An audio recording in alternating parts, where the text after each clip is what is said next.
अस्सलाम वालेकुम नाज़रीन, आप देख रहे हैं प्रोग्राम 7 बजे और मैं हूं आपका मेज़बान गौहर भट्ट। आज पाकिस्तान के अंदर एक बार फिर ऐसा हुआ कि सुप्रीम कोर्ट ऑफ पाकिस्तान के जो फुल कोर्ट यानी सारे जजेस बैठे हुए हैं और सारी की सारी जो प्रोसीडिंग है वो लाइव गई। सारी दुनिया ने देखा कि पाकिस्तान की सुप्रीम कोर्ट के अंदर जो मामला ज़ेर बहस है, और वो मामला जो ज़ेर बहस है वो है प्रैक्टिस एंड प्रोसीजर एक्ट। ये पहले भी एक बार हुआ इसी इशू के ऊपर। सारी दुनिया ने लाइव प्रोसीडिंग्स को देखा और इसको बहुत अप्रिशिएट किया गया। आज जो ब्रीफिंग हुई, सॉरी ये बात हुई है सारी की सारी, उसमें रिमार्क्स चीफ जस्टिस साहब के बहुत ज़्यादा अहम सामने आए। मसलन उन्होंने ये कहा कि अगर मार्शल लॉ लगता है तो उस वक़्त तो सब हथियार डाल देते हैं, और जब पार्लियामेंट कानून साजी करती है तो उस वक़्त आप लोग जो हैं वो हल्फ लेकर आ जाते हैं, हल्फ याद दिलाने आ जाते हैं।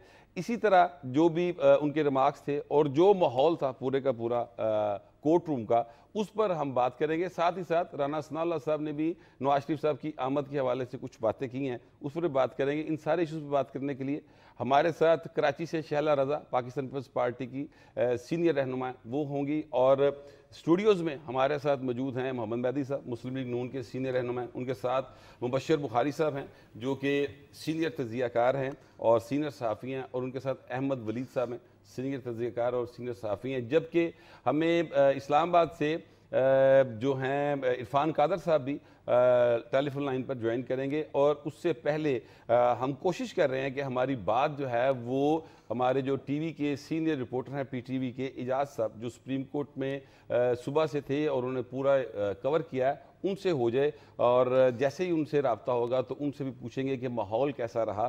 तो शुरू करते हैं। मेहदी साहब, ये बताइएगा कि आज चीफ जस्टिस ऑफ पाकिस्तान के रिमार्क्स आपने सुने, वो मार्शल लॉ की बात कर रहे हैं कि जैसे ही मार्शल लॉ लगता है तो उसके बाद सारे हथियार फेंक देते हैं, और अगर पार्लियामेंट कानून साजी करे तो सबको याद आ जाता है कि जनाब ये तो हल्फ है और ये पार्लियामेंट के पास ये इख्तियार नहीं है, और इस तरह की बातें। इन रिमार्क्स को आप किस तरह से देख रहे हैं? बिस्मिल्लाहिर्रहमानिर्रहीम। देखिए, ये रिमार्क्स जो हैं, और इस रिमार्क्स से पहले जब ये कानून बना और कानून के बाद इसके सुप्रीम कोर्ट के अंदर आया, तो अगर उस वक्त की सारी चीज़ों को आप मिलाकर देखें तो बिल्कुल सीधी सी बात नज़र आ रही है कि चीफ जस्टिस साहब ये समझते हैं कि पार्लियामेंट की सुपरमेसी को माने बगैर दुनिया में कहीं पर भी जमहूरियत नहीं चलती, और कानून जो है वो पार्लियामेंट ही बनाती है। हाँ, उस कानून के ऊपर अदालती राय होती है और वो राय देने का इख्तियार होता है, लेकिन ये नहीं हो सकता कि सुप्रीम कोर्ट जो है वो जो भी कानून पार्लियामेंट बनाए और उस कानून को जो है वो ना माने। तो बुनियादी तौर पे ये जो उनकी बात है और जो उन्होंने मिसाल दी, वो इसलिए मिसाल उनकी बहुत वैलिड है कि पाकिस्तान में 4 दफ़ा बाकायदा मार्शल लॉ आ चुका है, और हमने देखा कि उन मार्शल लॉ के दौरान जो सुप्रीम कोर्ट या मातहत अदालतें थी उनका क्या सूरत हाल हुई पीसीओ के तहत जजेस। तो उन्होंने उसको साथ मिलाकर ये बात बताने की कोशिश की है कि एक इलेक्टेड लोग है, इलेक्टेड लोगों ने एक फ़ैसला किया था, तो उस फैसले को इस तरह नहीं किया जा सकता कि बाकल में जुम्बिश उसको ख़त्म कर दिया जाए। तो उसमें से चीज़ ढूंढनी पड़ेगी कि क्या उसमें चीज़ें थीं और क्या नहीं, और इसलिए ये फ़ैसला आना बहुत ज़रूरी भी हो गया है, क्योंकि तसव्वुर ये था चीफ जस्टिस साहब का कि जब तक इसका फ़ैसला ना आए उस वक़्त तक जो बेंचेस बने हुए हैं या जो फ़ैसले आ रहे हैं उनके बारे में भी सोचना पड़ेगा कि ये ठीक हो रहा है या गलत हो रहा है। इसलिए इसकी ज़रूरत है, तो आज वो फरमा रहे हैं कि हम इसे कंक्लूड करेंगे। बुखारी साहब, आपने ज़ाहिर है प्रोसीडिंग्स पे नज़र रखी और आपने क्या महसूस किया कि हालात जो हैं वो जिस तरह से यानी काजी साहब ने, चीफ जस्टिस ऑफ पाकिस्तान ने मार्शल लॉ का हवाला दिया है। देखिए, पहले मैं ये बात इस पर ज़ोर सिर्फ इसलिए दे रहा हूँ कि माजी में ये हुआ, और शायद मेरा ख्याल है कि अगर मैं गलत नहीं हूँ तो वो उन्होंने भी सुप्रीम कोर्ट के कोर्ट रूम नंबर 1 के अंदर लगने वाली तस्वीर का भी जिक्र किया कि यानी इस तरह से कि जैसे जिन्होंने मार्शल लॉ को ओके किया था, शायद इस तरह से कुछ तासुर दिया उन्होंने। तो ये बहुत ज़ोर है उनका इस सारी बात के ऊपर। तो इससे तो ये लगता है कि एक बहुत स्ट्रॉन्ग मैसेज नहीं दिया जा रहा कि कोई किसी भी सूरत में बर्दाश्त नहीं किया जाएगा आइन से हटना। देखिए गौहर साहब, हम जितने दोस्त इधर बैठे हैं, शहला बैठी हैं, हम सब लोग क्लेम करते हैं कि हम जमहूरियत पसंद भी हैं और हम पार्लियामेंट की बालादस्ती भी ऐसी चाहते है भी हैं। हैं, मैं तो हूँ कम से जी बिल्कुल बिल्कुल क्लेम करते हैं और हैं भी, कोशिश करते हैं। और साथ ही साथ हम चाहते हैं कि आइन की बालादस्ती का भी जाहिर हो। है। काजी फायज ईसा साहब जो उनकी रेपुटेशन है, कॉन्स्टिट्यूशनलिस्ट हैं, उसके बाद कानून के बड़े पाबंद हैं, लेकिन आज एक रिमार्क्स जो उन्होंने दिए थे बड़े शानदार थे। उन्होंने एक साहब जो कि इसके खिलाफ दलाइल दे रहे थे, उसके जवाब में उन्होंने रोका और कहा कि देखिए मैंने हल्फ उठाया हुआ है आइन और आइन कानून की पासदारी का, और मैंने ऐसा हल्फ नहीं उठाया कि मैं माजी में सुप्रीम कोर्ट में होने वाले फैसलों की भी पासदारी करूंगा, बिल्कुल। क्योंकि उसमें डिसेंटिंग नोट्स भी आते हैं, ज़रूरी नहीं कि उनसे एग्री किया जाए। बड़ा अहम था। तो बात बिल्कुल सीधी सी है, हमें ये बड़ा डिफाइनिंग मोमेंट है, बड़ा तारीखी लम्हा है पाकिस्तान की तारीख में, जब हम बात कर रहे हैं कि बालादस्त कौन सा अदारा है। और डेफिनेटली जब आप कॉन्स्टिट्यूशन पढ़ते हैं, सुप्रीम कोर्ट के अख्तियारात का तयन कौन करता है? कॉन्स्टिट्यूशन करता है। यही बात फायज ईसा कहते हैं, कॉन्स्टिट्यूशन को कौन अमेंड कर सकता है या कौन कानून साजी कर सकता है? पार्लियामेंट कर सकती है। यही बात आप कहते हैं, मैं कहता हूँ, और काजी फायज ईसा और उनके जो हम नवाज जजेस होंगे वो कहेंगे इस बात में। और मेरे लिए तो काफ़ी ये हौसला अफजा बात है कि हम ये डिफाइनिंग मोमेंट, पहली दफ़े हमने पूरा फुल कोर्ट भी देखा, टीवी के ऊपर प्रोसीडिंग सुनी, उससे हमें अंदाज़ा हुआ कि हाँ, हमारी जुडिशरी में बैठे हुए लोग अहलियत रखते हैं कम से कम कुछ जजेस के आर्ग्यूमेंट से, डिबेट से, क्वेश्चन से, कि बिल्कुल वो सही ट्रैक पे जा रहे हैं। और इसके नतीजे में यकीनी तौर पे जो पार्लियामेंट को जो मकाम है वो शायद मिल जाए। शैला रज़ा साहब हमारे साथ मौजूद हैं। अस्सलाम वालेकुम मैडम। मैडम, आपने भी आज जाहिर है कि प्रोसीडिंग्स देखी और उसमें जो चीफ साहब के रिमार्क्स थे, और ऐसे लग रहा था कि जैसे चीफ साहब जो हैं वो बिल्कुल आइन और कानून के मुताबिक, या जो हमने जमहूरियत पसंद कुव्वतें जिस तरह की बातें करती हैं उस तरह के उनके रिमार्क्स थे। तो आपकी पार्टी जो है उनका तो ये क्लेम है, कम से कम क्लेम तो उनका है आपकी पार्टी का, कि आप आइन और कानून और जमहूरियत पसंद हैं और आइन से बाहर नहीं जा सकते। तो कैसा फील कर रही हैं कि सुप्रीम कोर्ट ऑफ पाकिस्तान के चीफ जस्टिस साहब जो हैं वो कहें कि मार्शल लगे तो हथियार फेंक देते हैं, और अगर पार्लियामेंट कानून साजी करे तो हल्फ याद आ जाता है? नहीं, थोड़ी सी डंडी नहीं मारनी चाहिए थी आपको। क्लेम नहीं है, हमने साबित किया है। अच्छा। हमें जब भी आइन को एक तरफ रखा गया, जब पे हम थे, कभी कोड़े खाए, कभी फांसियां ली और जेलें काटी, तो ये ऐसा ही नहीं था। और हमने बहुत मसाइल के साथ साथ ताने भी सुने, लेकिन हमने ये नहीं होने दिया कि पार्लियामेंट को ताला लग जाए। हम इतने खुद पसंद भी नहीं थे कि अगर हम 126 थे और अंग पार्लियामेंट आई थी, हमने सियासी कुव्वतों के सामने बात रखी। जब पार्लियामेंट में नहीं थे, जब भी हमने ज़ियाउल हक की हर ऑफर के बावजूद बेगम नुसरत भुट्टो ने MRD बनाई तो सियासी कुव्वतों की तरफ हाथ बढ़ाया। वो बेशक हमारे खिलाफ सियासी कुव्वतें थी, लेकिन हमने मेडिसिन वही इस्तेमाल की जो हमारे खिलाफ इस्तेमाल हो रही थी, कि हमने पॉलिटिकल पार्टीज को अपने साथ किया। अब जहाँ तक तो पार्लियामेंट की बालादस्ती की बात है कि पार्लियामेंट को कानून बनाना है और वो उस कानून को बेहतर तरीके से। मैडम एक मिनट, अगर मैं आपको 1 मिनट के लिए मैं माजरत चाहता हूँ, क्योंकि PTV के जो हमारे सीनियर रिपोर्टर हैं जो आज सारा दिन वो कवर करते रहे सुप्रीम कोर्ट ऑफ पाकिस्तान को, वो इस वक्त लाइन पर हैं, एजाज साहब। तो उनसे ज़रा आज की सूरत हाल पहले जान लें। एजाज साहब, ये बताइएगा कि आज आप सुप्रीम कोर्ट में थे और आपने ज़ाहिर है सारी चीज़ों को विटनेस किया है, क्या माहौल था सुप्रीम कोर्ट में, और जो रिमार्क्स आए वो भी थोड़े से हमें बताएं, ज़रा सूरत हाल क्या रही आज? जी, ऐसे है कि सुप्रीम कोर्ट में आज माहौल ज़ाहिर है 15 रुकनी बेंच है और तमाम वकला की नज़रें इस पर हैं, मीडिया की नज़रें इस पर थी। जजेस की तरफ से बड़े अहम रिमार्क सामने आए, जैसे जस्टिस काजी फायज ईसा जो चीफ जस्टिस भी हैं, उन्होंने ये कहा कि मुल्क में 12 मार्शल लॉ लगाए गए, लेकिन इस तरह की दरख्वास्तें सुप्रीम कोर्ट में नहीं लाई गई। लेकिन अब पार्लियामेंट ने एक कानून साजी की है तो उस पर लोगों ने दरख्वास्तें दायर कर दी हैं। माजी में अगर ऐसी दरख्वास्तें दायर की होती तो मामला सूरत हाल मुख्तलिफ होती, लेकिन जब भी मार्शल लॉ लगा तो लोगों ने हथियार डाल दिए, सब ने हथियार डाल दिए। और साथ ही साथ उन्होंने आसमा जिलानी केस और ज़फ़र अली शाह केस का हवाला दिया और कहा कि सुप्रीम कोर्ट ने उन अपने फैसलों के ज़रिए मुल्क के साथ खिलवाड़ करने की इजाज़त दे दी। फिर उन्होंने ये कहा कि पाकिस्तान की बैन-अक़वामी सतह पर जो अदलिया की रैंकिंग है वो जो मर्ज़ी हो, उससे कोई परवाह नहीं, अगर गिरती है तो गिरती जाए, लेकिन यहाँ पर फ़र्द वाहिद के इख्तियारात यानी कि चीफ जस्टिस के इख्तियारात में कमी जो है वो काबिल कबूल नहीं किसी को। और ये भी उनका कहना था कि ये कमी नहीं की जा रही बल्कि शेयर किया जा रहा है उनके इख्तियारात को बेहतरी के लिए। सुप्रीम कोर्ट में जो 2 जजेस के साथ जो एक कमेटी बनाई इजाज़त प्लीज कंटिन्यू करें।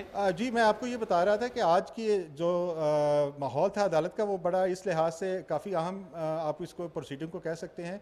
15 रुकनी बेंच है, ज़ाहिर आप अगर 15 रुकनी फुल कोर्ट बैठी है, आप माहौल का आप खुद भी अंदाज़ा लगा सकते हैं कि तमाम वकला जो हैं इस अदालत में मौजूद हैं। इसके अलावा जो नामवर वकला हैं वो इस मुकदमे में किसी न किसी फरीक की तरफ से जो है वो पेश हो रहे हैं।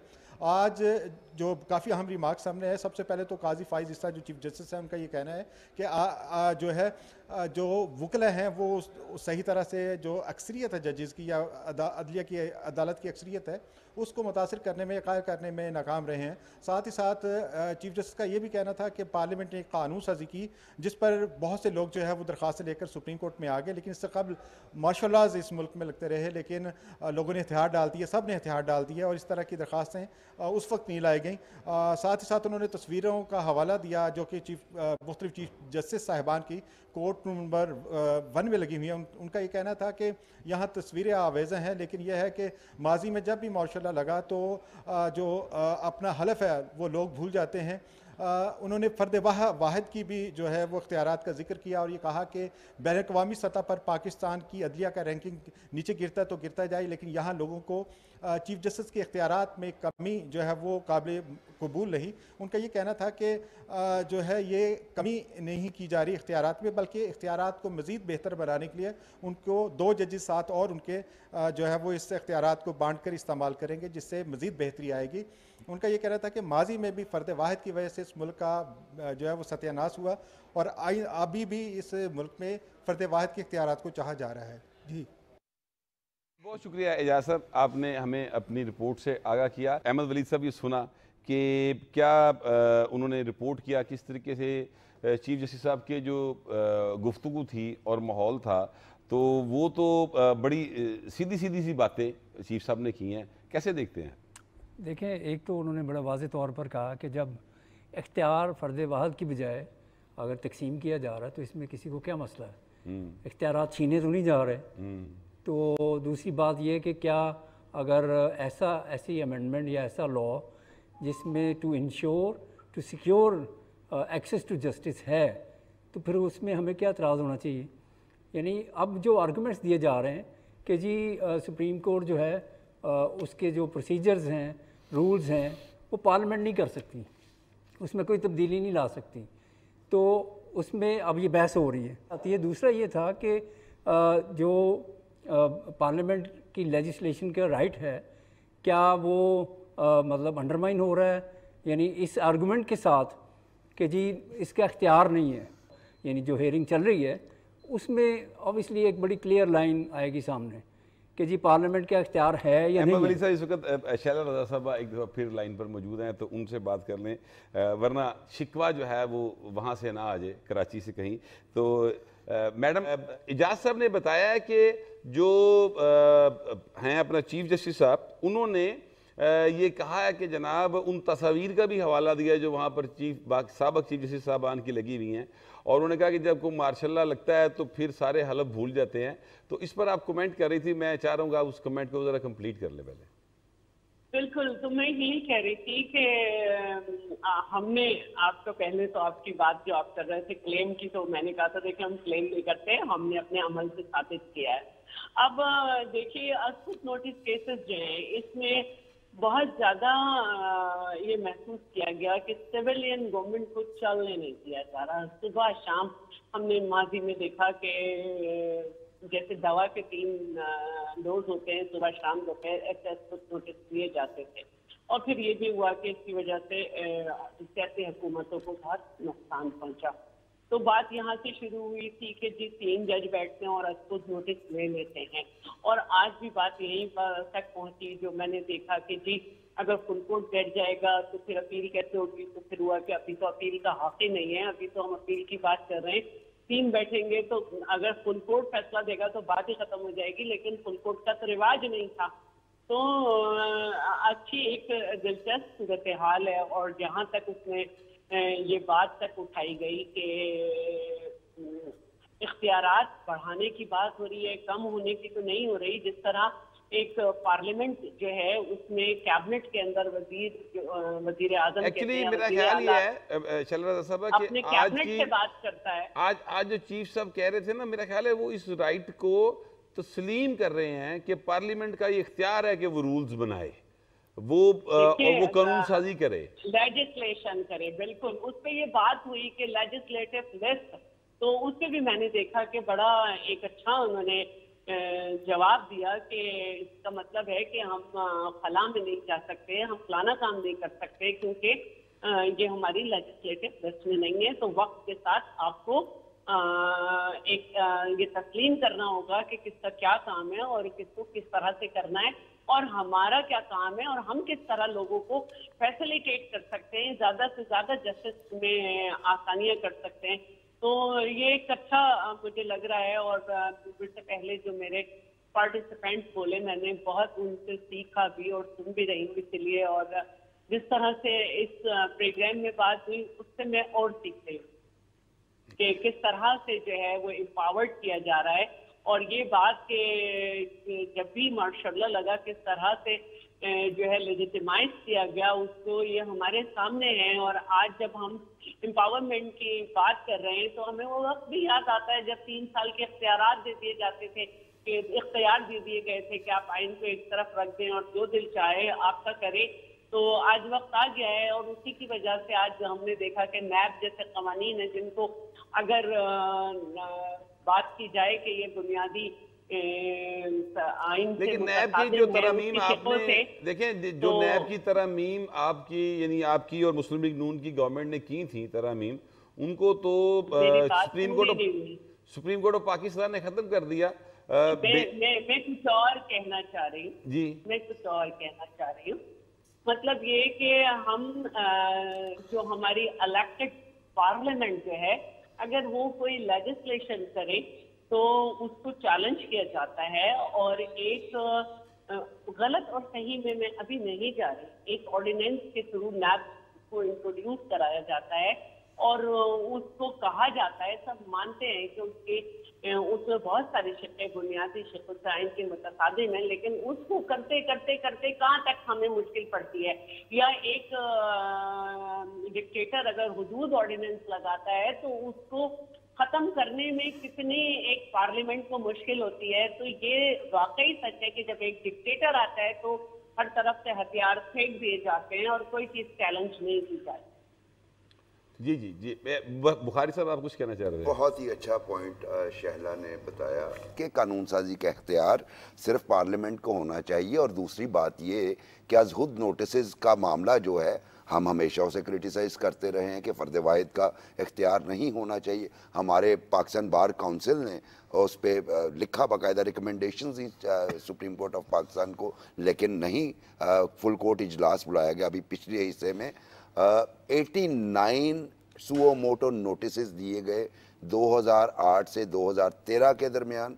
और उसके बाद मियां नवाज शरीफ की गवर्नमेंट में 40+ अगर मैं रॉन्ग नहीं हूँ सुओ मोटो नोटिस दिए गए गवर्नमेंट के हर एक्शन के ऊपर और पार्लियामेंट की कानून साजी पे। यानी ना गवर्नमेंट काम कर सकेगी ना पार्लियामेंट अपना रोल प्ले कर सकेगी। जब ये कल्चर डेवलप हो रहा होगा तो उसमें मेरा ख्याल है कि आज की प्रोसीडिंग एक ताज़ा हवा का झोंका है। अब हमें कम से कम ये गुमान हो जाएगा कि पार्लियामेंट थोड़ा सा फ्रीली काम करेगी और हुकूमत को भी थोड़ा सा स्पेस मिल जाएगा। अहमद वली साहब, आप अपनी बात ज़रा कंप्लीट कर लें, फिर ब्रेक पे जाते हैं। मैं भी इसी बात से आगे चलना चाह रहा था कि जो अज़ख़ुद नोटिस जितने भी पार्लियामेंट में इसमें सुप्रीम कोर्ट में आए, एक फ़र्द वाहिद ने अज़ख़ुद नोटिस लिया आप सारों के एनालिसिस करके देख लें कि यार रियासत को, स्टेट को, आवाम को उनका उससे फ़ायदा हुआ या नुकसान हुआ। यानी मेरे ख़्याल से जो बेशतर हैं उससे नुकसान ही हुआ। यानी कि आप फ़र्द वाहद जो है वो किसी भी केस को आप यहाँ से देख लें, लाहौर हाई कोर्ट में केस चल रहा था और वो सुप्रीम कोर्ट में चला गया, ठीक है। उसमें आइन के अंदर लिखा हुआ है कि जो फ्लोर क्रॉसिंग करेगा तो उसकी कार्रवाई पूरी तरीक़ाकार लिखा हुआ है। हाँ, ठीक बात। तो आपने उसको बदल के रख दिया। तो मतलब इस तरह की मिसालें हैं बहुत सी कि जिससे बचने के लिए मेरा ख्याल है कि जो हिस्टोरिक जो प्रोसीडिंग चल रही है ना, ये अब तय कर देंगी। अब जो दूसरी आर्गूमेंट्स जो चला रहे हैं वो मेरा ख्याल है एक ही फोकस सिंगल लग रहा है उनका कि ये पार्लियामेंट का इख्तियार नहीं है या 2/3 मेजॉरिटी के साथ कोई तब्दीलियां लाई जा सकती हैं। इसके अलावा उनके पास आर्गूमेंट नहीं है। अब बात यह है कि अगर पार्लियामेंट का इख्तियार नहीं है कानून साजी, तो फिर किसका इख्तियार हो सकता है? ये एक सवाल है जो इस सारी गुफ्तगू से मेरे जहन में आया। वैसे मेरे ख्याल में तो पार्लियामेंट के अलावा किसी का कोई इख्तियार नहीं कानून साजी के हवाले से, मगर फिर भी इसके ऊपर बात करने के लिए जो है हमारे साथ ब्रेक के बाद मौजूद होंगे इरफान कादर साहब, और हमारे ये जो पार्टिसिपेंट्स हैं ये भी मौजूद होंगे। Take a break.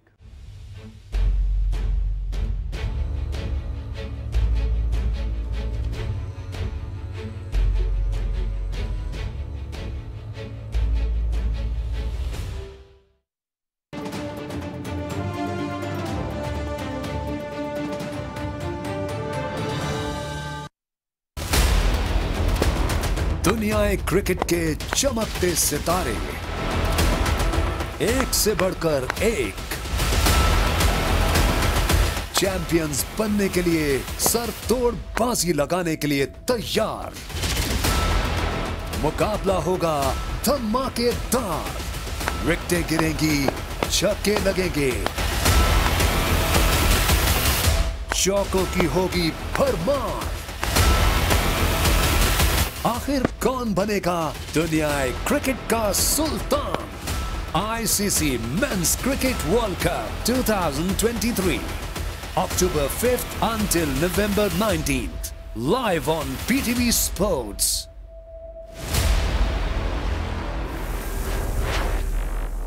Game on है।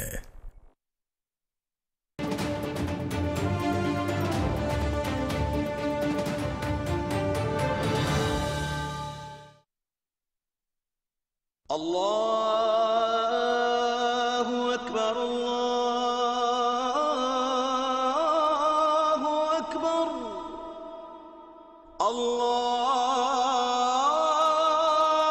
अल्लाहु अकबर, अल्लाहु अकबर।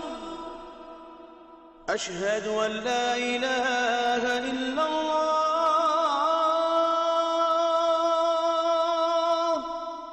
अशहदु अन ला इलाहा इल्लल्लाह,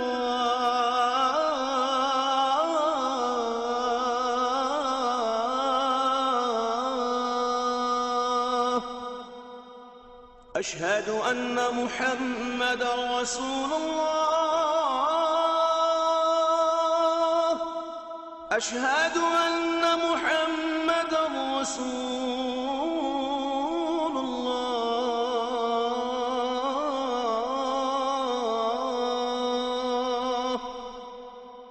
हय्य अला सलाह, हय्य अला सलाह,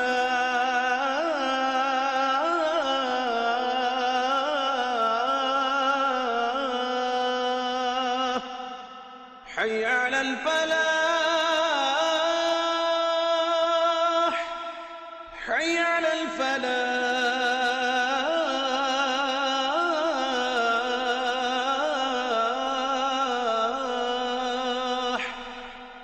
अल्लाहु अकबर, अल्लाहु अकबर, ला इलाहा इल्लल्लाह।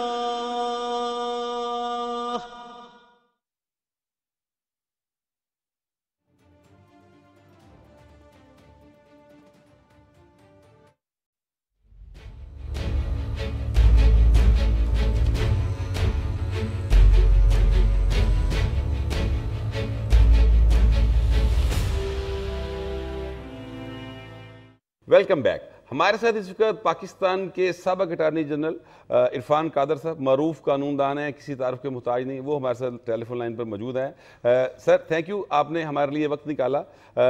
आप जानते हैं कि आज सुप्रीम कोर्ट के अंदर एक बहुत अहम समाअत हुई है और उसमें बड़े अहम रिमार्क्स भी सामने हैं चीफ साहब की जानिब से। सर आप ओवरऑल समाअत को किस तरह से देखते हैं? पाकिस्तान के जो जमहूरी ऐवान है और पाकिस्तान के आइन के हवाले से किस तरह से देखते हैं सर? देखें, ये एक सफ़े का कानून है। अभी ये कानून आया भी नहीं था तो कुछ जजेस ने इसको मुअत्तल कर दिया, जो ऐसी चीज़ थी जो कि दुनिया की तारीख में कभी नहीं हुई, अदालती तारीख में इस तरह चीज़ कभी नहीं हुई कि एक कानून आया ही नहीं और वो आने से पहले मुअत्तल कर दिया जाए। उसके बाद फिर जब ये नए चीफ जस्टिस आए और इन्होंने इसकी हेयरिंग जो है एक ओपन हेयरिंग की और ये इसकी ओपन उन्होंने टेलीकास्ट की इजाज़त दे दी ताकि सारा पाकिस्तान देखे। वो हेयरिंग मुझे भी मौका मिला देखने का। आज तो मैं बहुत तफसील से नहीं देख सका, थोड़ी देर मैंने देखी और उसमें भी मुझे ये हुआ कि इतना एक सफ़े के कानून पे इतनी एब्स्ट्रैक्ट रीजनिंग हो रही है, दकीक अफलातूनियत हो रही है, जिसका कि दूर दूर का ताल्लुक ना आइन से था ना कानून से था। इस कानून की कोई शिक भी आइन से कोई मुतसादम नहीं थी, बल्कि कानून ये है, असूल जो इंटरप्रिटेशन का वो ये है कि अदालत को कोशिश करनी चाहिए कि एक अगर पार्लियामान ने कानून बनाया है तो उसको हमांग कर दें, उसको हार्मोनाइज कर दें उसके साथ, आइन के साथ, बजाय हार्मोनाइज करने के कुछ जजेस जो हैं वो इस तरफ जा रहे थे कि जैसे पता नहीं इसमें कोई गैर आइनी चीज हो गई है और मफरूजों पे, कंजेक्चर्स पे, सरमाइजेस पे बहुत अफलातूनियत जो थी मुझे देखने को मिली है, जिसका मुझे निहायत अफसोस है। लेकिन मुझे एक चीज की खुशी है कि जो मौजूदा चीफ जस्टिस हैं वो बड़े डायरेक्ट उन्होंने क्वेश्चन किए और उनके डायरेक्ट क्वेश्चन का कोई खातिर खा जवाब दिया वो पिटिशनर्स के वकीला ने नहीं दिया। और मुझे पूरी तरह से एज ए लीगल एक्सपर्ट, मेरी जो भी एक्सपर्टीज है, मुझे इसमें कोई आर नहीं है ये कहने में, कोई हिचकिचाहट नहीं है कि ये जो कानून है इसको सुप्रीम कोर्ट मेंटेन करेगी और वो जो पिछले चीफ जस्टिस हैं जो आउटगोइंग है उनका जो इस पे बैठ जाना अपनी मर्जी के जजेस बिठा के, वो सब कुछ जो था वो गलत था, गैर आईनी था। और मैं समझता हूँ कि अब वो जो उन्होंने जो बेंचेस बनाए इस कानून की खिलाफ वर्जी में, वो सारे जो बेंचेस के फैसले हैं वो भी खत्म होने चाहिए। ये तो एक नया पंडोरा बॉक्स खुल जाएगा कि अगर वो बेंचेस, पंडोरा बॉक्स खुल जाएगा। उन्होंने कोई 6000 केस डिसाइड किए हैं। वो हम जज थे जब हम 31 जुलाई की जजमेंट से हमें इन्होंने इफेक्ट करने की कोशिश की थी, हमने 1000 केस डिसाइड किए हुए थे। इन्होंने कौन सा केस, इन्होंने कुल मिला के 6 केस डिसाइड किए। पंडोरा बॉक्स कैसे खुल जाएगा?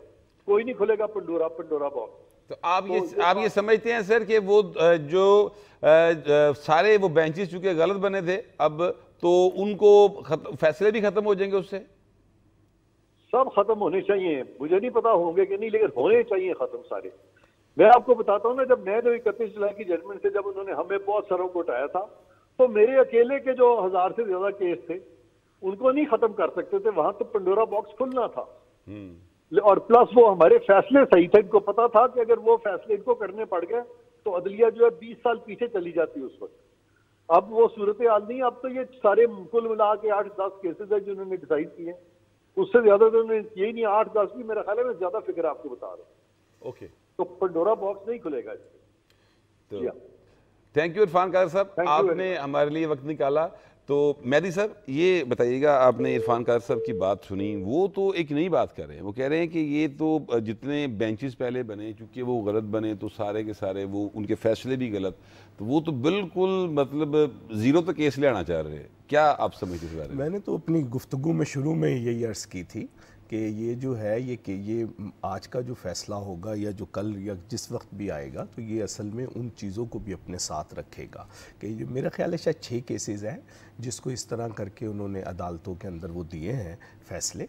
और वो 6 केसेस भी जो है ना वो बदनीयती के ऊपर है। मसलन उसमें से एक केस के ऊपर जो ऑडियो लिंक्स का केस था उसके अंदर खुद ही आप जज बन गए, आप ही वो की ज़ाहिर है, फैमिली वो थी, उनकी- आपने उसको सुना और उसके बाद आपने ख़त्म कर दिया। तो इस तरह की उसमें कुछ चीज़ें हैं, तो ये चीज़ें जो है इसको ख़त्म भी होना चाहिए, क्योंकि जैसे आज काजी साहब ने फरमाया है कि हमारी अदलिया नीचे चली गई है, उसके जाने की सबसे बड़ी रीज़न ये है कि जब आपने उसके अंदर अपनी फैमिलीज़ और इन चीज़ों को बचाने की कोशिश करी, तो लामहला दुनिया की कोई भी अदलिया हो वो नीचे की तरफ चले जाती है, जब वो कानून का सहारा लेने के बजाय अपनी ज़ात का सहारा ले।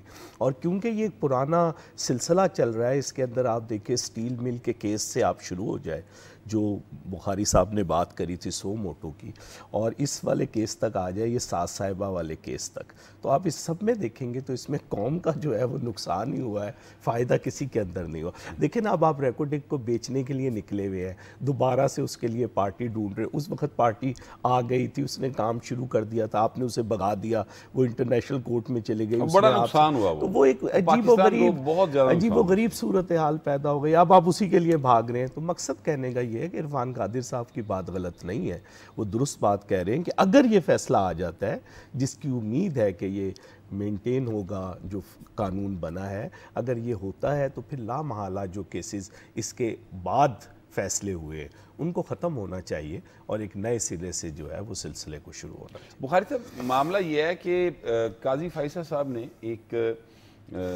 फैसला दिया था और वो 2 रुकनी बेंच था, नहीं शायद 3 रुकनी बेंच था, जिसमें एक हाफिज साहब थे और उनकी जो अजाफी नंबर होते हैं उसके हवाले से वो केस था, और उसमें उन्होंने ये फैसला दिया था कि बेंच बनाने का इख्तियार जो है वो चीफ जस्टिस के पास नहीं है, और जितने बेंचेस बने हैं उन सब को उन्होंने कहा था ये कालादम, आप जब तक रूल्स नहीं बनेंगे तब तक कोई बेंच नहीं काम कर सकता, और ये सारे के सारे इलीगल।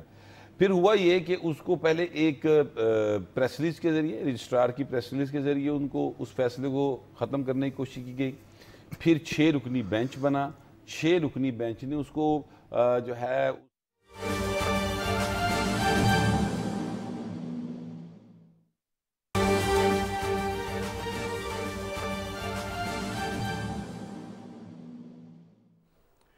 सिक्योरिटी फोर्सेज का खुफिया इत्तला पर टांक में ऑपरेशन। ISPR ने इस हवाले से आगाह किया है, ऑपरेशन के दौरान सिक्योरिटी फोर्सेज और दहशत गर्दों के दरमियान फायरिंग का तबादला हुआ है। शदीद फायरिंग के तबादले में 10 दहशत गर्द वासले जहन्नम हुए हैं। ISPR का बताना है हलाक दहशत गर्द सिक्योरिटी फोर्सेज के खिलाफ कार्रवाइयों और मासूम शहरियों के कत्ल में मुलव्विस थे। हलाक दहशत गर्दों से भारी मिकदार में असलहा और गोला बारूद बरामद हुआ है। सिक्योरिटी फोर्सेस दहशत गर्दी की लानत को जड़ से उखाड़ फेंकने के लिए पुरअज़्म हैं।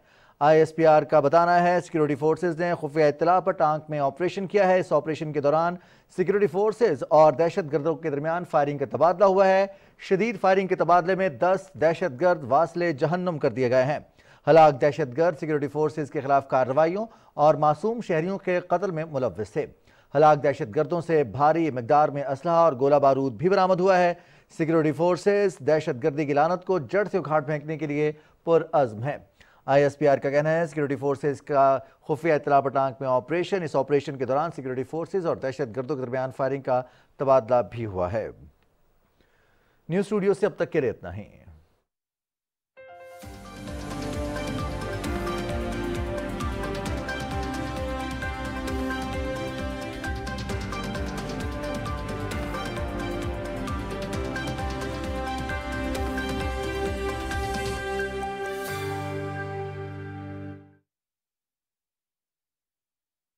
शुरू हुई थी। बिल्कुल ऐसा ही अगर ये इरफान कादर साहब की या जो मदी साहब कह रहे हैं इनकी बात को तस्लीम किया जाए तो पायन काम बड़ा लंबा जाए। बात काम तो लंबा है और कंट्रोवर्सी एक और क्रिएट होगी, लेकिन मेरा ख्याल है कि हमारे लीगल सिस्टम की तथहीर के लिए ये बहुत ज़रूरी है। देखिए, ये बात उस वक्त शुरू हुई जब ये केस ये लॉ पास किया। लॉ पास करने के बाद सुप्रीम कोर्ट ने उसे जो भी जिस तरह का भी ऑर्डर दिया, और काजी फायज ईसा साहब ने उसके बाद कोई किसी बेंच में भी शमूलियत से इनकार कर दिया कि जब तक आप स्टे का फैसला नहीं करेंगे उस वक्त तक मैं किसी बेंच में नहीं बैठूंगा। और चूंकि उस वक्त तक एक गैर वाज़े किस्म की सूरत हाल थी लॉ के बारे में, आज के बाद इस लॉ की सूरत हाल वाज़े हो जाएगी। अब एक गलत प्रेसिडेंट या गलत प्रैक्टिस के तहत अगर मज़ीद गलत इक़दामात किए गए हों, क्या उन्हें नलेफाई नहीं होना चाहिए? होना चाहिए, बिल्कुल होना चाहिए मेरी ज़ाती राय में। तो मैं इरफान कादिर साहब से और मेहदी साहब से बिल्कुल मुत्तफिक हूँ। मेरा ख्याल है कि वंस हमें ये चीज़ें सेटल करनी ही चाहिए। साहब आपका इस बारे में क्या ख्याल है? देखें, एक तो ये कि पाकिस्तान में जैसे कि इस वक्त कोशिशें हो रही हैं कि इंटरनेशनल इन्वेस्टमेंट्स आएँ, तो हमें उनको इत्मीनान देना पड़ेगा कि भाई आप यहाँ पर हमने सिस्टम जो है वो चेंज हुआ है, हो रहा है, और ड्यू प्रोसेस भी होगा। यानी कि दुनिया तो ये मानती ना कि ड्यू प्रोसेस होना चाहिए। ये नहीं कि सीधा सुप्रीम कोर्ट में केस जाए, सीधा सुप्रीम कोर्ट फैसला करे, एक जज और वो ख़त्म मामला। उसके बाद उनको अपील का हक भी नहीं है। अपील का हक नहीं है, तो फिर कहाँ गया वो ड्यू प्रोसेस? जी भारी साहब, वलीद साहब की बात में मैं ऐड करना चाहूँगा कि रेकोडिक वाले मामले पे हमें $8 बिलियन का फ़ाइन हुआ था। जिस पार्टी से हमने बात की उन्होंने कहा ठीक है जी, फ़ाइन हम पे करते हैं। वो अभी चूँकि उसकी मंदरजात में बयान नहीं कर सकता, लेकिन अभी भी रेकोडिक में से पाकिस्तान को सिर्फ 25% मिलेगा, क्योंकि वो $8 बिलियन उस कंपनी ने लाइबिलिटी पे करने की कमिटमेंट की है। लेकिन उस कंपनी ने एग्रीमेंट उस वक्त साइन किया जब उसने कहा कि आप तमाम स्टेट इंस्टीट्यूशन से गारंटी करवाएंगे कि वो आगे मुदाखलत नहीं करेंगे, जिसमें सुप्रीम कोर्ट ऑफ पाकिस्तान भी शामिल है। जी शैला रज़ा साहब हैं, चलिए अहमद वली साहब बस बात एक करें। पॉइंट ऐड करना चाह रहा हूँ कि कोर्ट की हियरिंग से ये लग रहा है कि ज़्यादातर जजेस तो इन फेवर हैं, यानी कि रिमार्क से लग रहा है। तो वो ये पूछना चाह रहे हैं, जो आर्गूमेंट्स कर रहे हैं, कि भाई ये अच्छा मतलब लेजिस्लेशन है या नहीं है। यानी अगर वो इसको अच्छा समझ रहे हैं तो किसका अख्तियार है? पार्लियामेंट का नहीं है, सुप्रीम कोर्ट का है। तो फिर क्या सुप्रीम कोर्ट बात उन्होंने की है कि क्या पार्लियामेंट और सुप्रीम कोर्ट आपने सामने आ गए हैं। शैला रज़ा साहबा, मैं अब बात को थोड़ा सा आगे बढ़ाना चाहता हूँ और बात अब थोड़ा सा सियासत की तरफ कर ली जाए तो मेरा ख्याल है ज़्यादा मैं बेहतर चाह है। रही थी कि एक बात कर लूँ मैं। जी चीफ जस्टिस साहब ने कहा कि क्या इस्लाम ये इजाजत देता है कि एक फर्द वाहिद के पास इस तरह के इख्तियारात आ जाए? तो ये वो सवाल का जवाब फिर मुझे वहां से बहुत अच्छा लगता है जब 18वीं तरमीम की गई और 58(2) का इख्तियार खत्म किया गया। तो मैं बहुत खुश होती हूँ उस वक्त जब बार बार आपके क्लेम का जवाब देती हूँ, और पार्लियामेंट की और बेतौकीरी ना होती अगर 63 और 62 को भी सही कर दिया जाता। तो ये वो बातें हैं जिसको पार्लियामेंट वो तो आप लोग जो हैं वो मियां नवाज शरीफ साहब को कायल नहीं कर सके ना उस वक्त। जब आज सुप्रीम कोर्ट से ये बात हो रही है कि नॉट ओनली चीफ जस्टिस बल्कि चीफ जस्टिस और उनकी काबीना, तो मुझे खुशी हुई कि फिर प्राइम मिनिस्टर और उनकी काबीना, चीफ मिनिस्टर और उनकी काबीना, और जो इख्तियारात फर्द वाहिद का था कि इलेक्टेड हुकूमतें ख़त्म हो जाती थी, उसी तरह से ख़त्म किया गया फिर प्रेसिडेंट। और तो मुझे अच्छा लगा आज की। मैं समझती हूँ कि ये प्रोसीडिंग्स जो हैं ये पाकिस्तान में एक संगे मील साबित होंगी। ये फैसला और फैसला नजर भी आ रहा है जब अच्छा मैडम ये जरा बताइएगा कि अमेरिका में कहाँ सुमोटो होता है, आप जून से इतना मुतासर है, तो ये चीजें अच्छी लग रही है हमें सुनने में। मैडम ये बताइएगा कि मौलाना फजल रहमान साहब जो हैं उनको तो सर्दी लग रही है और वो ये कह रहे हैं कि जनवरी में काफ़ी ठंड होगी और इंतखाबात जो हैं वो आगे जा सकते हैं या इलेक्शन कमीशन ऑफ पाकिस्तान को इस इशू को देखना चाहिए। एग्जैक्ट अल्फाज उनके ये थे। उसके साथ साथ वो कहते हैं कि पाकिस्तान की मईशत काफ़ी ख़राब है और हमें मईशत की तरफ तवज्जो देनी चाहिए। इस तरह की बातें हो रही हैं। तो आपके ख्याल में मौलाना साहब जो हैं उनको ये यानी उनका बाकायदा पाकिस्तान में उनकी पार्टी का जमहूरियत के लिए एक रोल रहा है, MRD में वो आप लोगों के साथ थे, आप जानती इस बात को, अब वो ये बातें क्यों कर रहे हैं? देखिए बात यह है कि वो हम जिस वक्त MRD में थे वो हाँ पीपल्स पार्टी उनके साथ थी, लेकिन वहाँ पे ये बातें नहीं हुई थी। वहाँ पे सिर्फ 1 पॉइंट एजेंडा था और उसके वक्त MRD का एक सामने सब बात आई थी, फिर हम उससे निकल भी गए थे। असल जमहूरियत के लिए कोई भी किसी वक्त जब ये बात कर रहा हो कि सर्दी या गर्मी, तो मईशत जो है वो जब आप IMF की बात करते हैं, जब आप अपने फ्रेंड्स कंट्रीज की बात करते हैं, तो फ्रेंड कंट्रीज भी यही देख रहे थे कि IMF से मायदा पूरा करेंगे या लोग या नहीं, और इसी को क्रेडिबिलिटी कहते हैं जिसको बचाया गया। अब अगर हम सिर्फ ये सोचकर कि हम कहीं कैंपेन नहीं चला सके या हम अपनी एक क्रेडिबिलिटी अवाम में बना नहीं सके, आइन को एक तरफ रखकर मौसमों का बहाना करते रहेंगे, मसाइल का बहाना करते रहेंगे, तो आपकी जो मईशत है उसको भी जो है वो मुख्तलिफ ममालिक की सपोर्ट से चलना है, और आपकी जमहूरियत को जो है वो अवाम की सपोर्ट से चलना है। मईशत अवाम को सपोर्ट करेगी अगर बेहतर होगी, और अवाम फिर जब ही जमहूरियत को सपोर्ट भी करेंगे। तो बेहतर ये है कि मौसम तो चलते रहते हैं, तेज गर्मी में भी लोग निकल के वोट देते हैं, और मुझे अच्छी तरह याद है कि अगर मैं गलत नाम नहीं लूंगी कि आवारान है शायद बलोचिस्तान का, जहाँ से कुदूस पैसेंजर थे, इतने बुरे हालात थे कि बुजुर्गों ने फैसला किया था कि हमने जाके से वोट डाला, लेकिन इलेक्शन हुआ था बेनजीर भुट्टो साहिबा की शहादत के बाद, हमने नहीं इलेक्शन हुआ था, बिल्कुल किया था। इसी तरह 2013 के जो इलेक्शन थे तो जरदारी साहब तो प्रेसिडेंसी से नहीं निकल सकते थे एज प्रेसिडेंट, चेयरमैन की एज नहीं थी, तो हमने तो बगैर लीडरशिप के लड़ा था। तो ये बातें अब नहीं होनी चाहिए, और इलेक्शन को कोशिश तो यही होनी थी कि ये 10-12 दिन में जितने भी एतराजात हैं निपट जाते और जितनी जल्दी शेड्यूल होता वो आ जाता। अगर मौसमों का इंतजार करने लगे तो हर मौसम हर एक के लिए अच्छा नहीं होता। एक सवाल मैं आपसे और करना चाहता हूं कि पाकिस्तान पीपल्स पार्टी जो है वो लेवल प्लेइंग फील्ड मुस्लिम लीग नून से मांग रही है। मुस्लिम लीग नून कैसे दे सकती है आपको लेवल प्लेइंग फील्ड, और इससे आपकी मुराद क्या है, जरा प्लीज ये क्लियर कर दें। मैं बहुत सारे लोगों से पूछ चुका हूं आपके, लेकिन वो प्रॉपर मतलब तसल्ली बख्श जवाब नहीं आया। अच्छा, मैंने प्रेजेंट शुरू में एक बात की थी कि हमने जब MRD बनाई तो जियाउल हक की हर पेशकश को ठुकरा के बेगम नुसरत भुट्टो मरहूमा ने MRD बनाई। पॉलिटिकल पार्टीज को पॉलिटिकल पार्टी से बात करनी चाहिए, पॉलिटिकल पार्टीज को पॉलिटिकल पार्टीज से ही बात करनी चाहिए। अगर आप एंजॉय कर रहे हैं इस बात को कि आपके लोग करीब तरीन काबीना में बैठ रहे हैं, अगर आप एंजॉय कर रहे हैं इस बात की कि दूसरे सूबों के IG चीफ सेक्रेटरी सबको आपने हटा दिया, आपका मतलब है मुस्लिम लीग नून के लोग जो हैं वो काबीना में मौजूद हैं और मुस्लिम लीग नून जो है वो एंजॉय कर रही है। मैं बात पूरी कर दूं। और दूसरी बात ये कि आपके यहाँ ऑर्डिनेंसेस आके आपको सपोर्ट की, आपकी सपोर्ट में ऑर्डिनेंस आ रहे हैं, विलेज कमेटीज जिसको बाकायदा कैप्शन दिया गया, अब गाँव चमकेंगे, और उसमें आपके वो लोग जो कि जोहारे थे या कभी काउंसिलर थे उनको एडजस्ट किया जा रहा है, और हमारी इलेक्टेड लोकल गवर्नमेंट का है और उनके फंड जो हैं वो बजटेड हैं, उनको दिया नहीं जा रहा, और सारे डेवलपमेंट के रोके हुए, जिसके लिए हमने कहा भी है कल फैसला हुआ है कि अदालत में जाएंगे। तो ये पॉलिटिकल पार्टी का काम है कि नहीं इस तरह तो दूसरी पॉलिटिकल पार्टी का नुकसान होगा, नहीं इस तरह तो आवाम को नुकसान होगा। आप एंजॉय कर रहे हैं एक बड़ी पार्टी होके, फिर कहो तो कहते हैं हम 16 महीने साथ थे। हाँ साथ थे। आपका काम है कि आप याद रखें कि अच्छे वक्त में गला नहीं पकड़ते दूसरी पॉलिटिकल पार्टी का। अच्छा शाह जी, आप मेहदी साहब से मैं इस पर शाह रज़ा साहब आपकी बात का जवाब ले लूँ।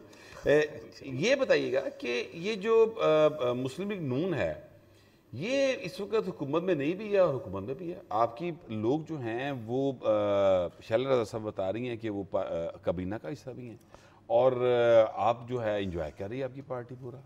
क्या कोई मुस्लिम लीग नून का जो मेंबर है वो किसी कैबिनेट के अंदर शामिल है? वो कैबिनेट मेंबर हो गया है। जो मुस्लिम लीग नून का मेंबर था, पार्टी का बुनियादी रुकन था, वो अब वज़ीर बना हुआ है इस वक्त और उसकी पार्टी की रुकनीत है। क्या आप ये कह रहे हैं? तो मुझे कोई एक नाम बताएं। हाँ, अगर आप ये कह रहे हैं कि कुछ लोग जो थे, मैं नहीं कह रहा, ये मैं अर्ज कर रहा हूँ, मेरी तो आपसे ही बात हो रही है ना, सवाल तो आप पूछ रहे हैं, एंकर आप ही हैं, पूछ रहा हूँ, लेकिन वो नहीं वो बात है जो आप तक मेरे लिए बड़ी काबिल एहतराम है। मैं अर्ज ये कर रहा हूँ कि देखिए कुछ लोग जो है ना वो ब्यूरोक्रेट्स हैं, वो मुख्तलिफ़ जगहों पे मुख्तलिफ़ हुकूमतों के अंदर काम करते रहें। मसलन अगर फवाद हसन फवाद साहब हमारी हुकूमत में काम करते रहे और आज वज़ीर हैं, तो जलील अब्बास जिलानी साहब जो हैं वो पीपल्स पार्टी के दौर के अंदर काम करते रहे, वो भी आज वजीर हैं। तो कज़न भी हैं, वो कज़न भी हैं यूसुफ रज़ा गिलानी साहब के। लेकिन देखिए इसी पाकिस्तान से ही लोगों को लेकर आना था, और जो काकड़ साहब है और उनकी कैबिनेट है, उन्होंने जो मसलन जो पंजाब की हुकूमत है उसके बारे में जो चीफ मिनिस्टर हैं पहले दिन से ये है कि वो जरदारी साहब के बहुत करीबी आदमी है, उनके कहने पर बने। लेकिन किसी ने तो बनना ही था ना, किसी ने तो आना ही था ना। तो ये असल बात ये है कि या तो कोई मुस्लिम लीग का बाकायदा मेंबर हो, रुकन हो, और वो कैबिनेट का हिस्सा हो, और दूसरी तरफ वो मुस्लिम लीग की मीटिंग में भी बैठ रहा हो, फिर तो ये सीरियस बात होगी। जहाँ तक ब्यूरोक्रेट्स की बात है, अगर अभी तक प्रिंसिपल सेक्रेटरी वही साहब चल रहे हैं, काकड़ साहब ने उन्हीं को लगाया हुआ है जो शहबाज शरीफ के थे, तो काकड़ साहब के पास ये हक है कि वो हटा दें। और उनका अब हो गया है, वो जा रहे हैं यहाँ से, तो वो तो अब इस प्राइम मिनिस्टर हाउस से अगले चंद दिनों में चले जाएंगे। तो मकसद कहने का ये है कि ये ज़रा थोड़ा सा ज़्यादा प्ले करने की बात है। मुस्लिम लीग ने और पीपल्स पार्टी ने जिस वक्त हुकूमत बन रही थी तो मिलकर ये सारे नाम जो थे ना वो तय किए थे। मसलन मैं इस बात से पीछे नहीं हट सकता कि मुस्लिम लीग नून ने पीपल्स पार्टी की मुशावरत के साथ, हसन मुर्तज़ा साहब की मुशावरत के साथ पंजाब में नाम दिए थे चीफ मिनिस्टरशिप के। फाइनली नाम जबकि इलेक्शन कमीशन ने कबूल किया क्योंकि वहाँ पर फैसला नहीं हो सका। इसी तरह जो काकड़ साहब का मामला है वो ऐसा नहीं है कि सिर्फ, तो मेरा ख्याल है कि थोड़ा इसमें ज़्यादा। शैला रज़ा साहब आपकी बात पर जो है वो रिस्पॉन्ड करना चाह रही हैं। जरूर करें, जरूर करें। मैडम आप इलेक्शन कमीशन अगर खत लिखते, जी इलेक्शन कमीशन ने खत लिखा कि न्यूट्रल लोगों को लाया जाए, उमर सैफ है, आहत चीमा है, फवाद हसन फवाद है, और भी कुछ, मैंने नहीं खत लिखा, इलेक्शन कमीशन ने खत, उस पे नाम लिखे उन्होंने इलेक्शन। तो मैं ये कहना चाह रही हूँ कि यहाँ का चीफ सेक्रेटरी भी हटेगा, यहाँ का आईजी भी हटेगा, वो कहीं पंजाब में या केपी में सेट नहीं होगा, लेकिन वहाँ के लोग रहे। तो ये एतराजात होते हैं, और ये हमें पॉलिटिकल पार्टी से करते हैं ना, जिनके साथ हम रहे 16 महीने, हमने उनसे बात करनी है ना कि जी हमारे यहाँ तो फ्लड, ये जो क्लाइमेट चेंजेस थे उनके इफेक्ट 21 लाख घर थे, और उसके अलावा हमारे डेवलपमेंट का बजट है वो हमें भी नहीं करना, तो लोगों ही के फायदे का वो रोक दिया गया। जहाँ पाइप पड़े हैं, इलाकों में पाइप पड़े हैं, जहाँ खुदाई हुई भी है वहाँ खुदाई हुई है, आपके फंड जारी हैं, आप गाँव चमकेंगे में भी आपके लोग हैं, मलकवाल में और इधर उधर, तो ये बातें जी मैं एक्चुअली चाह रहा था कि आपकी मौक़िफ़ आ गया है। मैं चाह रहा था कि बुखारी साहब जो हैं हमारे, मुबशर बुखारी साहब, उनसे मैं एक फ़ाइनल कमेंट इसके ऊपर ले लूँ। बुखारी साहब, आप दोनों जो पार्टीज़ हैं उनको कवर भी करते हैं, और उनके आपने अभी रिसेंटली जो इसी प्रोग्राम के अंदर इनके इतराज़ात और दूसरे के जवाबात आपने सुने, आपका क्या फेयर कमेंट है सवाल? मेरा ख्याल है कि बड़ा अच्छा ये एक तासुर जा रहा है। शैला की बात बिल्कुल ठीक है कि एक पॉलिटिकल पार्टी से कर रहे हैं, और उन्होंने मेहदी साहब ने कितने शानदार तरीके से जवाब दिए। और इसमें भी मतलब अब अगर कुछ फैक्चुअल बातें मैं भी करूं तो सीएम की बात ये कर दी इन्होंने, लेकिन फेडरल कैबिनेट में एक साहब ऐसे भी हैं जो जरदारी साहब के दस्ते राज थे, और फेडरल कैबिनेट का हिस्सा, उनका नाम प्राइम मिनिस्टर के लिए भी गया था। ठीक है, आप बेहतर जानते हैं मुझसे, गौहर साहब, और उसके अलावा भी 2-3 हजरात ऐसे हैं जो पीपल्स पार्टी के काफ़ी करीब समझे जाते हैं। तो मेरा ज़ाती ख्याल ये है कि ये दोनों पार्टीज एक दूसरे को महबूबाना अदाएँ दिखा रही हैं, क्योंकि माजी में भी ये इकट्ठे थी और आज मुस्तकबिल में इन्होंने इकट्ठे होना है, तो ये चलते रहना। अहमद वली साहब, ये बताइएगा कि आज राना सनाउल्लाह साहब ने भी कहा कि 21 अक्टूबर को मियां नवाज शरीफ साहब आ रहे हैं, और वो जाहिर है कि वो क्लेम करते हैं बहुत बड़ा जलसा होगा, पाकिस्तान भर से लोग आएंगे, ये जाहिर है उनका हक है, लोग कितने आएंगे ये सब देख लेंगे, चांद चढ़ेगा तो जग देखेगा। लेकिन ये है कि ये बताइए कि ये जो मियां नवाज शरीफ साहब की वापसी वाकई 21 अक्टूबर को कन्फर्म आप देख रहे हैं? लेकिन फ़िलहाल तो कन्फर्म ही लग रही, अगर कोई ऐसी अर्जेंसी ना पेश कर दी गई कि आप इसको डिले कर दें, तो अदरवाइज़ प्रेपरेशन से ये लग रहा है जैसे राना सनाउल्लाह साहब कह रहे हैं कि हमने प्रोटेक्टिव बेल ली है और लेनी है, लेने के लिए वो प्लान कर रहे हैं। और फिर मीनार पाकिस्तान का जलसा करके तो उसके बाद फिर अब वो सरेंडर करेंगे, ये बात करें तो आपको लगता है कि वाकई इसका मतलब आ रहे हैं? फिलहाल तो लग रहा है कि आ रहे हैं। मेहदी साहब आ रहे हैं? बिल्कुल आ रहे हैं, 100% आ रहे हैं। 100% आ रहे हैं, चाहे कोई उससे पहले दौरा हो या ना हो। उससे पहले दौरा हो या ना हो। मियां साहब 21 तारीख को आ रहे हैं। मियां साहब 21 तारीख को लाहौर एयरपोर्ट पर होंगे इंशाल्लाह, शाम को वो लाहौर एयरपोर्ट पर जी। ये मेहदी साहब और मुस्लिम लीग नून वाले ये क्लेम कर रहे हैं कि 21 अक्टूबर को शाम मियां नवाज शरीफ जो इस मुल्क के 3 बार के साबिक वज़ीर आज़म रहे हैं वो पाकिस्तान वापस आ रहे हैं। तरीही लम्हा होगा और 21 अक्टूबर को ये मुमकिन हो सकेगा नहीं हो सकेगा ये आने वाला वक्त बताएगा। उस लम्हे का मुझे बड़ी बेसब्री से इंतज़ार है। मुझे यकीन है कि आप लोगों को भी बड़ी बेसब्री से इंतज़ार होगा। ये आज का हमारा प्रोग्राम था। अब हमें कल तक के लिए इजाज़त दीजिए। अल्लाह निगहबान।